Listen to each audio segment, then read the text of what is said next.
ಬನಸಿರಿ ಪ್ರಕೃತಿಯ ವರದಾನ, ಸಂಪನ್ಮೂಲದ ಉಗ್ರಾಣ. ಕಾಡು ಮಾನವ ಸಂಬಂಧ ಬೆಳೆದಿದೆ ಎಷ್ಟೋ ಯುಗದಿಂದ, ಕಾಡು ಮಾನವ ಸಂಬಂಧ ಬೆಳೆದಿದೆ ಎಷ್ಟೋ ಯುಗದಿಂದ. ಕಾಡಿನ ಗರ್ಭದಿ ಬಂದವರು, ಕಾಡಿನ ಮಡಿಲಲ್ಲಿ ಬೆಳೆದವರು, ಕಾಡಿನ ಗರ್ಭದಿ ಬಂದವರು, ಕಾಡಿನ ಮಡಿಲಲ್ಲಿ ಬೆಳೆದವರು. ಬನಸಿರಿ ಪ್ರಕೃತಿಯ ವರದಾನ, ಸಂಪನ್ಮೂಲದ ಉಗ್ರಾಣ.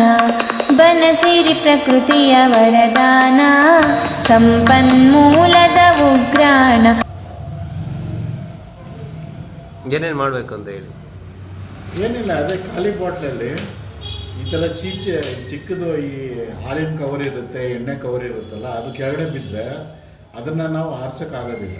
ಅಂದರೆ ಕಸ ಅಂತ ಅದೇನಾಗುತ್ತೆ, ತೊಟ್ಟಿಗೆ ಹೋಗುತ್ತೆ ಅಥವಾ ಹಸು ತಿನ್ನುತ್ತೆ, ಅದು ಹಸು ಹೊಟ್ಟೆಯಲ್ಲಿ ಹೋಗ್ಬಿಡುತ್ತೆ.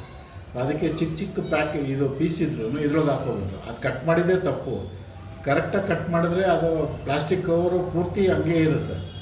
ನಾವು ಅದು ಹಿಂಗೆ ಅರ್ಧ ಕಟ್ ಮಾಡಿಬಿಡ್ತೀವಿ, ಈ ಪೀಸ್ ಬರುತ್ತೆ, ಆ ಪೀಸ್ಗಳೆಲ್ಲ ಹಿಂಗೆ ಹಾಕೋಬೇಕು ಬಾಟ್ಲಲ್ಲಿ. ಸೊ ಇದಾದಮೇಲೆ ನೀವು ಹತ್ತಿರದಲ್ಲಿ ಯಾರಾದರೂ ಎಕೋಬ್ರಿಕ್ಸ್ ಯಾರಿಗೆ ಬೇಕಾಗಿರುತ್ತೋ ಅವ್ರಿಗೆ ಇದು ಕೊಟ್ಟರೆ ಇಟ್ಟಿಗೆ ಥರ ಹಿಂಗೆ ಇಟ್ಕೋಬೋದು. ಹಿಂಗೆ ಇಟ್ಟಿಗೆ ಥರ ಇಟ್ಬಿಟ್ಟು ಸಿಮೆಂಟ್ ಹಾಕಿ ಮುಚ್ಚಿಬಿಡ್ತಾರೆ. ಯಾಕೆಂದರೆ ಸಿಮೆಂಟ್ ಬರೀ ಒಂದು ಚೌಕ ಇರುತ್ತೆ, ಅಷ್ಟಿದ್ರೆ ಸಾಕು ನಮಗೆ. ಇದ್ರ ಮೇಲೆ ಎಷ್ಟು ಭಾರ ಹಾಕಿದ್ರು ಏನಾಗೋದಿಲ್ಲ. ಅದಕ್ಕೆ ಇದು ಎಕೋ ಬ್ರಿಕ್ಸ್ ಅಂದ್ಬಿಟ್ಟು ಈಗ ಶುರು ಆಗಿದೆ. ಅದರಲ್ಲಿ ಏನೇನು ಹಾಕ್ಬೋದು? ಏನು ಬೇಕಾದ್ರೂ ಹಾಕ್ಬೋದು. ಪ್ಲಾಸ್ಟಿಕ್ ನೀರಲ್ಲಿ ಯಾವುದು ಕರಗೋದಿಲ್ಲ, ಅಂದರೆ ಪ್ರಕೃತಿಗೆ ಯಾವುದು ಹಾನಿ ಆಗುತ್ತೆ ಅದೆಲ್ಲ ಹಾಕೋಬೋದು. ಇದರಲ್ಲಿ ಕಬ್ಬಣ ನಾವು ಕರಗಿಸ್ಕೋಬೋದು. ಪ್ಲಾಸ್ಟಿಕ್ ಆದರೆ ಇದೆಲ್ಲ ನೋಡಿ ಈ ಥರ ಇದ್ದರೆ ಈ ಥರ ಹಾಕೋಬೇಕು. ಅದನ್ನು ನೀವು ಯಾವ ರೀತಿ ಸಂಗ್ರಹ ಮಾಡಿ? ಅದೇ ಈಗ ಮನೇಲಿ ಎಷ್ಟಿರುತ್ತೆ, ಈಗ ಮನೇಲಿ ಒಂದು ಮನೇಲಿ ಅಟ್ಲೀಸ್ಟ್ ಒಂದು ಎಕೋಬ್ರಿಕ್ ಮಾಡಬೇಕು ಅಂದರೆ 3 ತಿಂಗಳು 4 ತಿಂಗಳು ಬೇಕು. ನೀವು ಮನೇಲಿ ಎಷ್ಟು ಪ್ಲಾಸ್ಟಿಕ್ ಉಪಯೋಗಿಸ್ತೀರೋ ಅದ್ರ ಮೇಲೆ ಆಗುತ್ತೆ. ಈಗ ನೋಡಿ ಬಾಟ್ಲ್ ಕವರ್ ಇರುತ್ತೆ, ರ್ಯಾಪರ್ಗಳೆಲ್ಲ ತೆಗೆದು ಇದ್ರೊಳಗೆ ಹಾಕೋಬೇಕು. ಯಾಕೆಂದ್ರೆ ರ್ಯಾಪರ್ ಇದ್ರೂ ಅದು ತೊಂದರೆ ಆಗುತ್ತೆ.